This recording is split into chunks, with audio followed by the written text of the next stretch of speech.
ସମସ୍ତେ କୁହନ୍ତି କାଳେ ହିନ୍ଦୀ ଆମର ରାଷ୍ଟ୍ରଭାଷା। ବିଇଡି ଟ୍ରେନିଂ ନେଇ ଆମେ ହେଲୁ ଆଜି ଲୋକହସା।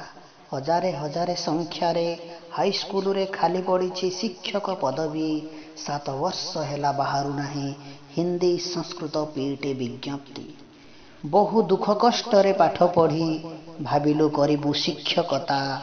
ହେ ସରକାର, ତୁମର ଆଶାୟୀ ପିଲାଙ୍କ ପ୍ରତି ନାହିଁ ଟିକେ କି ମମତା।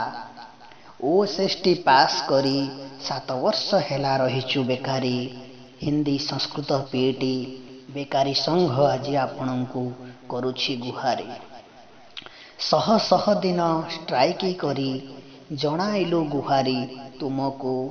କଥା ଦେଲ ତୁମେ 4 ମାସରେ ନିଯୁକ୍ତି ମିଳିବ ଆମକୁ। 4 ମାସ ଯାଇ 6 ମାସ ହେଲା ବିଜ୍ଞପ୍ତି ବାହାରି ନାହିଁ। ଆଖିର ଅଶ୍ରୁ ଆଖିରେ ଭିଜୁଛି ବିଜ୍ଞପ୍ତି ବାଟକୁ ଚାହେଁ। ଶେଷରେ ଏତିକି ବିନତି ଆମର ହାଇସ୍କୁଲରେ ହିନ୍ଦୀ ସଂସ୍କୃତ ପିଇଟି ପୋଷ୍ଟ ଶୀଘ୍ର ବାହାର କର। ହେ ନବୀନ ସରକାର, ଆମ ଗୁହାରି ଶୁଣ ଏଥର। ହେ ମୁଖ୍ୟମନ୍ତ୍ରୀ ଓଡ଼ିଶାର, ଆମ ପ୍ରତି ଟିକେ ଦୟା କର। ହିନ୍ଦୀ ସଂସ୍କୃତ ଭାଷା ରକ୍ଷା କର।